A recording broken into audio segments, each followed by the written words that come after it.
Be aggressive, be a man. Phrases many of us have heard or even said. For young athletes, aggression is often encouraged on the field, but when it seeps into daily life, that same aggression they were rewarded for can have detrimental, life-altering consequences. In the early 90s, the FBI revealed the rate of college football and basketball players committing sexual assaults was 38% higher than the average male college student. So where do we stand now? The Spotlight's Samira Rayford introduces us to a program working to reduce those statistics while redefining what it means to be a man.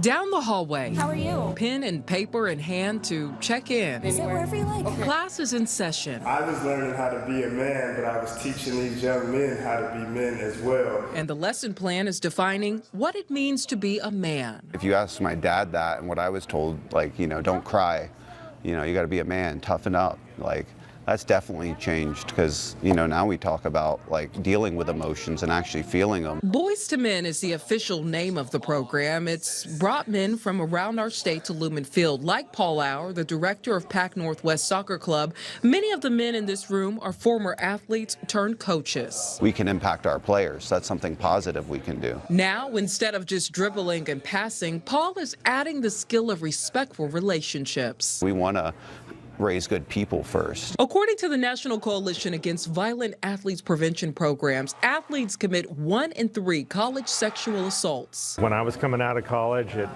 was really clear that it was not a safe place for women. At 10 Division I schools between 1991 and 1993, male athletes made up only 3.3% of the entire male college population, but were involved in 19% of the reported sexual assaults on campus. And it's still an ongoing issue. According to Futures Without Violence, 1 in 3 young women experience some kind of dating abuse or violence. Ward U. Ryan, the co-founder of Team Up Washington and senior prevention strategist with the Washington State Coalition Against Domestic Violence, says since co-founding the Boys to Men coaching and mentorship program 10 years ago, they've seen a difference. Particularly around how men and masculinity is performed in this culture and what it is to be a man and what it means. Obviously things are going to happen in life that you can't really prepare for. The coaches take on healthy relationship topics over a 12-week period, from sexual assault prevention, lessons on consent, and gender-based violence prevention. More than 73 schools in Washington have received the training. Men are responsible for their actions. Patrick Lavin is the vice chair of domestic violence and sexual assault for the King County Prosecuting Attorney's Office. Children who are exposed to domestic violence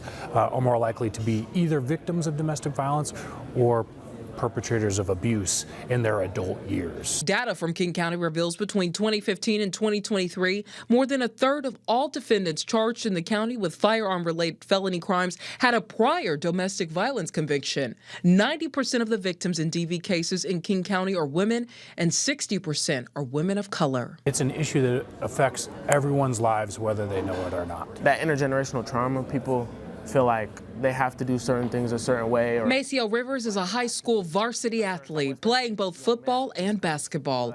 He's seen teammates go down the wrong path and coaches dropping the ball. If their coach is giving them the wrong messages and the wrong guidance, then they get thrown off track just because they don't know for themselves. He's here today supporting his mother, who is receiving the training. He credits his successes in life and relationships to her. But like any good athlete, he's putting in the work, overtime, to master the skills of being a man. Just understanding myself so I can help better understand others.